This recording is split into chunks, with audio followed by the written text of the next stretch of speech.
नमस्कार, पंजाब केसरी के इस खास कार्यक्रम में आपका स्वागत है। मैं हूं आपके साथ ब्रह्मचारी आशीष। भारत ने ढाका स्थित भारतीय उच्चायोग की सुरक्षा को लेकर गंभीर चिंता जताते हुए बांग्लादेश के उच्चायुक्त को तलब किया है।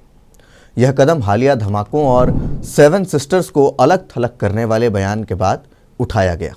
जिससे दोनों देशों के कूटनीतिक हलकों में हलचल तेज हो गई है। आप तस्वीर में देख रहे होंगे, ये वही चिकन नेक है जिसको अलग थलग करने के बाद अब कही जा रही है बांग्लादेश की तरफ से, बांग्लादेश के नेताओं की तरफ से। भारत ने बुधवार को ढाका स्थित भारतीय उच्चायोग की सुरक्षा को लेकर गंभीर चिंता जताते हुए बांग्लादेश के उच्चायुक्त एम रियाज हामिदुल्लाह को तलब किया है। हाल ही में भारतीय उच्चायोग को एक धमकी मिली थी, जिसके बाद भारत ने इस मुद्दे पर बांग्लादेश सरकार से औपचारिक रूप से अपनी आपत्ति दर्ज कराई है। और ये जो धमकी मिली थी हमारे देश के जो उच्चायोग हैं, जो बांग्लादेश में हैं, उसको, और उसके बाद भारत ने इस पर औपचारिक तरीके से यानी फॉर्मल नोटिस भेज करके इस पर आपत्ति दर्ज की है, इस पर अपना कॉन्फ्लिक्ट जताया है। हालांकि सरकार ने अभी तक यह स्पष्ट नहीं किया है कि धमकी किस तरह की थी, लेकिन इसे गंभीर सुरक्षा चिंता के रूप में देखा जा रहा है। और इसी बीच देश की विडंबना देखिए कि, और साफ तौर पर इससे पहले कि मैं कुछ कहूं, मैं आप सबसे निवेदन करूंगा कि आप एक बार टीएमसी के इस नेता का जरा बयान सुन लीजिए। আমি একটা জিনিসই বলবো যে বাংলাদেশ পাকিস্তান আমাদের পড়শি বলতে আমাদের ভাই, আমাদের দেশ থেকে দুই দেশ ভাগ হয়। আমি একটা জিনিসই বলবো যে বাংলাদেশ পাকিস্তান আমাদের পড়শি বলতে আমাদের ভাই, আমাদের দেশ থেকে দুই দেশ ভাগ হয়। तो आप सुन रहे थे कि किस तरीके से ये टीएमसी का एक नेता है। टीएमसी के नेताजी ये कह रहे हैं कि बांग्लादेश उनका भाई है, पाकिस्तानी उनका भाई है। जरा ध्यान से समझिए कि भाजपा के Haryana social media head Arun Yadav ने ममता बनर्जी पर तीखा हमला बोलते हुए कहा कि वोट बैंक की जो गंदी राजनीति है उसमें पाकिस्तान बांग्लादेश घुसपैठिए भाई बन गए हैं। देश सुरक्षा पर सबूत मांगने वाले अब भाईचारा गाते फिर रहे हैं। दीदी के राज में भाईजान का बोलबाला है और राष्ट्रद्रोही खेल शुरू हो चुका है। अब जरा ध्यान से समझिए कि ये जो टीएमसी के नेता हैं, इनका नाम है कृष्णदास,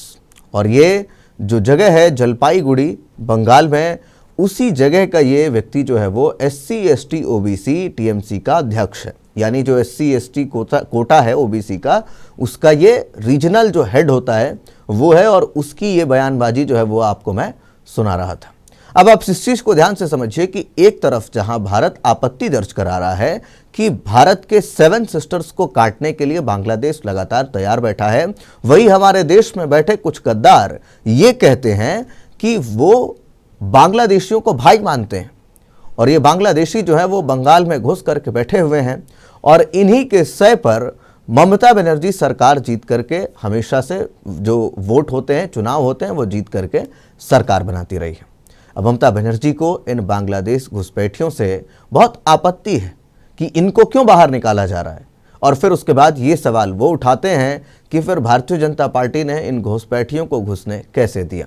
तो जब आप खुद ही उसको भाई भतीजा बना करके और कहीं ना कहीं आप उसको सह देने की कोशिश कर रहे हैं, आप उसको शरण दे रहे हैं, तो ये तो साफ तौर पर दिखाता है कि आपकी भी दोहरी मानसिकता है कि आप एक तरफ राष्ट्रीय सुरक्षा की बात करते हैं, आप एक तरफ बंगाल से जो बंगाल का जो 7 सिस्टर्स वाला एरिया है उसमें बंगाल का भी एक बहुत महत्वपूर्ण हिस्सा है, और फिर भी वहाँ पर इस तरीके की अगर कवायद होती है, तो फिर उसमें इस तरीके की अगर बात आती है, तो फिर वो किस बिहाफ पर, वो किस जवाबदेही से अमित शाह को घेरने की कोशिश करते हैं, केंद्र सरकार को घेरने की कोशिश करते हैं। अब देखिए, जो बांग्लादेश है वहाँ पर एक रीजनल कोई पार्टी है, उसके नेता हैं, उन्होंने कहा है कि वो जो चिकन नेक है उस पर हमला करेंगे और उसको भारत से अलग कर देंगे। वो बांग्लादेश भूल चुका है कि बांग्लादेश का भी बंटवारा जो हुआ था वो हमने ही 71 की लड़ाई में करवाया था, और अब समझने की ज़रूरत है कि वही बांग्लादेश जिसको हमने पाकिस्तान से अलग करके एक वजूद दिया, वो बांग्लादेश अब हमारे ही खिलाफ आंख उठा रहा है, जहर उगल रहा है। अब जरा आप इस चीज़ को ध्यान से समझिए कि ये जो बंगाल है उसमें हर जगह पर जो बॉर्डर है वहाँ पर फेंसिंग नहीं की जा सकती,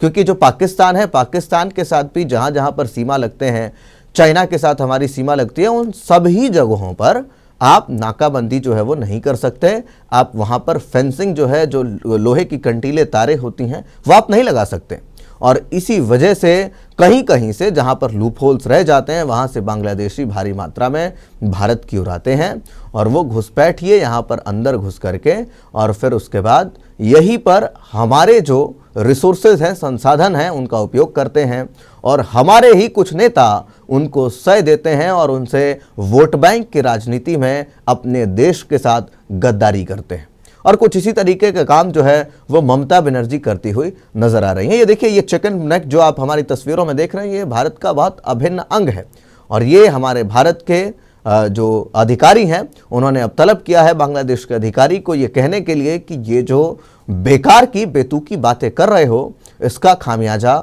गलत भुगतना पड़ सकता है। और आप समझिए कि ये जो व्यक्ति है कृष्णदास, जिसकी मैं बात बता रहा था, जिसने कहा है कि बांग्लादेशी और पाकिस्तानी भाई हैं, उसको भी इस बात का पता होना चाहिए कि वो जिसको भाई बता रहा है वही हिंदुओं को बचाने के लिए एक समय पर बांग्लादेश के खिलाफ आवाज़ उठा रहा था। और आप इस चीज़ को भी देखिए कि ये हमारे देश की विडंबना ही तो है, और क्या है। ये विडंबना है हमारे देश की कि हमारे ही देश में बैठे कुछ नेता इस तरीके के, जो पाकिस्तान जो पहलगाम में आतंकी हमला करता है, वही पाकिस्तान जो 26/11 जैसे हमलों में प्लानिंग करता है, वही पाकिस्तान जो संसद तक को नहीं छोड़ता,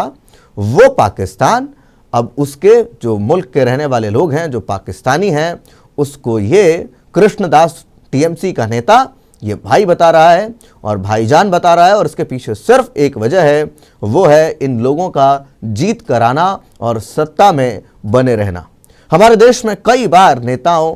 की तरफ से ये कवायद की जाती है कि वो अपने हित के लिए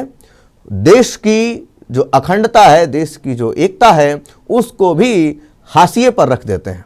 उसको भी तराजू पर तौल लेते हैं और वो सिर्फ अपनी कुर्सी से तौलते हैं और उनका मकसद सिर्फ सत्ता में काबिज होना है। अब मैं आपको बताता हूं कि जब बंगाल में 2021 में चुनाव हुए थे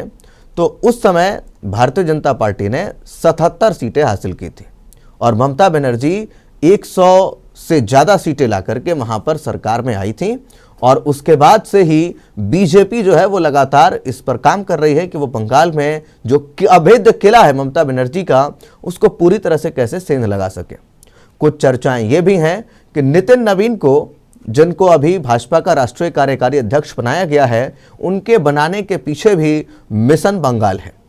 और ये मिशन बंगाल कुछ यूं है कि नितिन नवीन कायस्थ समुदाय से आते हैं और वो भद्रलोक जो है वो 15 से 20% भद्रलोक का हिस्सा बंगाल की राजनीति में, बंगाल के जो लोग हैं उनमें 15 से 20% जो हिस्सेदारी है वो भद्रलोक समुदाय की है। इस भद्रलोक समुदाय में वो लोग आते हैं जो लोग हमेशा से ही बंगाल को और बंगाल से निकल करके देश को दिशा देने का काम करते रहे हैं। चाहे आप विधान बसु की बात करें या फिर आप सुभाष चंद्र बोस की बात करें, ये सभी लोग उसी भद्रलोक समुदाय से आते रहे हैं। और आरएसएस ने अपने कार्यक्रमों में अब भद्रलोक पर विशेष फोकस शुरू किया है। वो अपने कार्यक्रमों में बंगाल की जो परंपरा है, जो दुर्गा समितियां हैं, उसमें एक अच्छी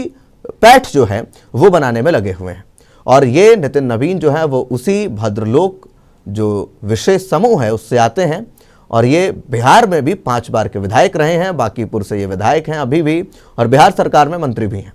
तो उनको अब की बार बनाया गया है और इसके पीछे मिशन बंगाल है। तो ये साफ तौर पर नजर आ रहा है कि बांग्लादेश जहां बंगाल पर आंखें उठा रहा है, वही दूसरी ओर बिहार जो है वहां से निकल करके एक नेता भारतीय जनता पार्टी की राष्ट्रीय